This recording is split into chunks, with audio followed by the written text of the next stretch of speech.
Hi everyone, today we are going to be learning and exploring about a particular American film composer who I reckon is probably one of the most, if not the most prolific film composer of all time. To put it into a bit of context for you, literally the scores that he has created have contributed to films which have made over $26 billion. That's with a B, 26 billion. That's like $1 million is a lot of money, right? $26 billion is like having 26,000 individual piles of $1 million, which is like, it's an incredible amount of money. So the person we're going to be talking about today can only be, see what I did there, B, billion. Was that a bad joke? That was a pretty bad joke. Today we're going to be exploring the life of John Williams. John Williams was born in 1932 in a place called Flushing, which is located in Queens, which is in New York, which is in the United States of America. To put that into context, he's older than a lot of African countries. Many African countries became independent in the 1950s, 1960s, so John is like 20, 30 years older than Nigeria, Ghana, Algeria, and many other countries.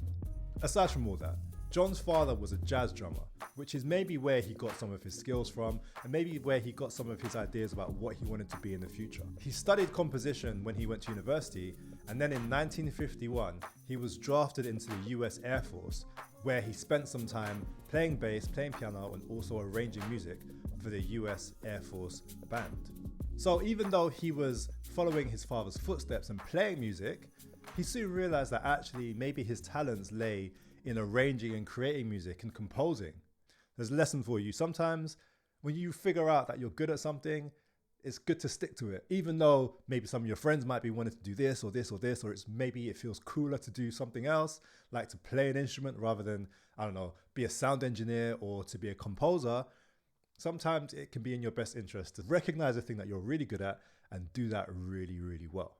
After leaving the military, he moved to LA, which is on the west coast of America in California, and he worked as an orchestrator. An orchestrator is essentially someone who either writes music specifically for orchestras or who takes existing materials and arranges them so that an orchestra can play them. And in that process, they have to really understand the different sounds of different instruments so that they can take a simple piano piece and make it sound really huge and grand and lush for a whole orchestra to play. It's not very easy to do, but John Williams found out that he was very good at it.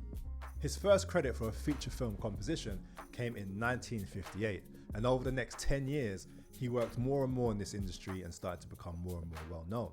Even though he was using most of his time composing, he was still working as a musician to support himself.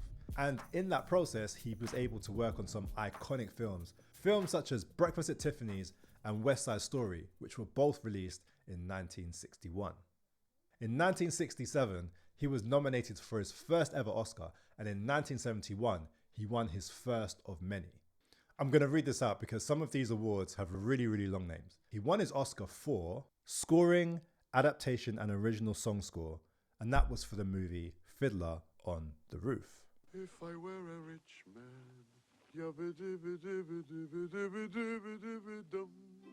The thing about winning Oscars and Tonys and Grammys and other prestigious awards is that now the whole world can see and recognize you for what you do. And this really was the start of John Williams becoming one of, if not the most sought after film composer in all of Hollywood. And so he was contacted by one of the most successful film directors of all time, Steven Spielberg, and they began their relationship in 1975. Their collaboration gave us the iconic movie Jaws, which won John Williams his second Oscar, but also won him his first ever Grammy. You know Jaws, right? Come to think of it, actually, that's like, oh my gosh, wow. Yeah, that is the same, that's Baby Shark. Did you know that? Baby Shark. That's where it comes from. John Williams is directly responsible for Baby Shark. Music is wild sometimes. Sometimes you make these connections just like, what? But it makes sense. Jaws is about shark. Baby Shark is about shark. John Williams, it's all your fault. What you might actually know him for best though is the movie franchise Star Wars. Star Wars was created by George Lucas, And the story is that John Williams convinced George Lucas that actually, instead of getting existing songs to put onto the film, it was better for the film to have its own score. And so John Williams set about creating one. If you've seen Star Wars, you'll know how integral the music is to it, and some of the themes have become, I use this word a lot, but iconic. It might surprise you to know that it only took him about 8 to 10 weeks to create all the music for the film Star Wars. Now, I think if it was me, I would need 8 to 10 years probably to just put something together that I knew was going to be great. But as a professional, it took him 8 to 10 weeks, and he recorded it in 1977 in London, England. The film was released a few months later and has gone on to be called one of the greatest films of all time. His working relationship with Steven Spielberg continued for years after that and gave us a string of incredible movies. We're talking Indiana Jones and the Raiders of the Lost Ark, which came out in 1981. E.T., which came out in 1982. Schindler's List in 1993. And Jurassic Park in 1997, amongst many, many others. And maybe you didn't know this, but he actually wrote the music for the first 3 Harry Potter movies as well. As you can imagine, with someone with his skills, he's not only done film music, but he's also worked a bit in TV, and he's written some classical music separate to everything else too. In total in his career, he has won 5 Oscars and an astonishing 26 Grammy Awards. So my friends, that's just a little bit about John Williams. I encourage you to go and check out some of his film scores, watch the movies as well, because some of these movies I've really enjoyed. I remember watching Indiana Jones and Raiders of the Lost Ark and just being fascinated by the story, and the music it just works so well together. Baby Shark, remember, every time you hear Baby Shark from now on, it's just blame John Williams. Just John, yeah. I'll check in with you in about 8 weeks' time to hear the movie scores that you've written, yeah? Shall I? I'm giving you 8 weeks. All right, later. Peace.